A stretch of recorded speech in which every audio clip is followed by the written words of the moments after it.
Pwede bang singilin ng suporta ang lolo kapag walang pera ang ama ng bata? At kasama ba sa support ang college education sa ibang bansa? Iyan ang sinagot ng Supreme Court sa kasong Mangonon versus Court of Appeals. Sa batas ng Pilipinas, may obligasyon ang mga magulang na magbigay ng suporta sa kanilang mga anak.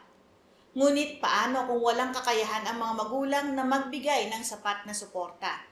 Maaari bang managot ang mga lolo at lola? Ito ang tinalakay ng Supreme Court sa kasong Mangonon versus Court of Appeals. Ako po si Atty. Claribel Lucila at ipapaliwanag ko ang batas ng malinaw, simple, totoo at para sa lahat.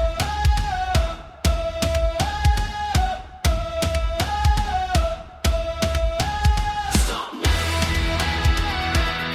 2021, binago ng Korte Suprema.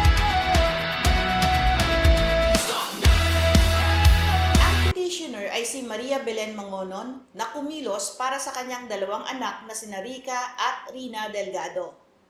Ang kanilang ama ay si Federico. Ang problema, hindi nagbibigay ng sapat na suporta ang ama para sa kanilang college education. Ang dalawang anak ay tinanggap sa mga university sa United States. Ngunit kulang ang pera ng kanilang ina upang tustusan ang matrikula at mga gastusin. Dahil dito nagsampa ng kaso si Maria Belen para sa kanyang mga menor de edad na anak upang patunayan ang kanilang legitimacy bilang mga anak ni Federico at humingi ng support pendente lite. Ang kanilang hinihingi, suportang pinansyal mula sa kanilang ama o kung hindi kaya ng ama mula sa kanilang lolo na si Francisco na isang mayamang negosyante. Ano nga ba ang support pendente lite? Ang support pendente lite ay pansamantalang suporta na ibinibigay ng korte habang dinidinig pa ang kaso.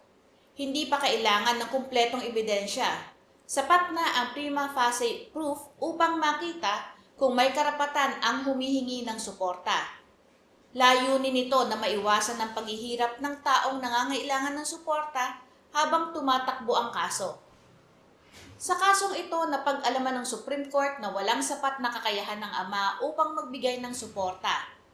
Ang ina ay may limitadong kita, habang ang lolo ng mga bata naman ay may malaking kakayahang pinansyal.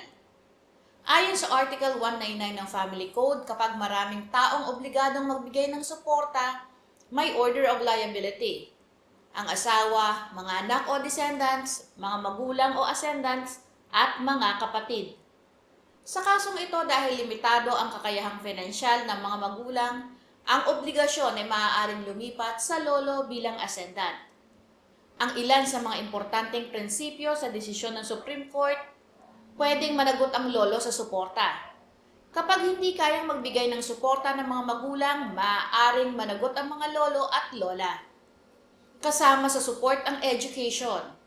Ayon sa Article 194 ng Family Code, ang support ay maaaring kabilang ang pagkain, tirahan, damit, medical expenses at edukasyon.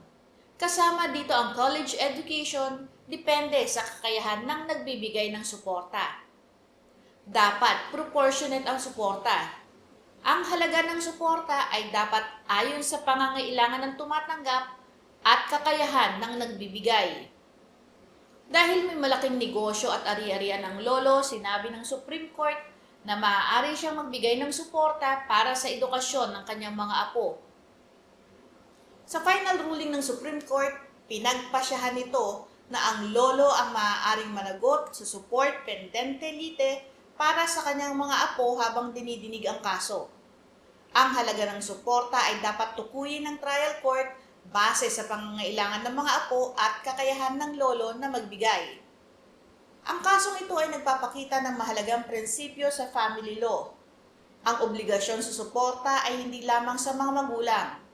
Kung wala silang kakayahan, maaaring managot ang mga lolo o lola para sa kapakanan ng mga bata.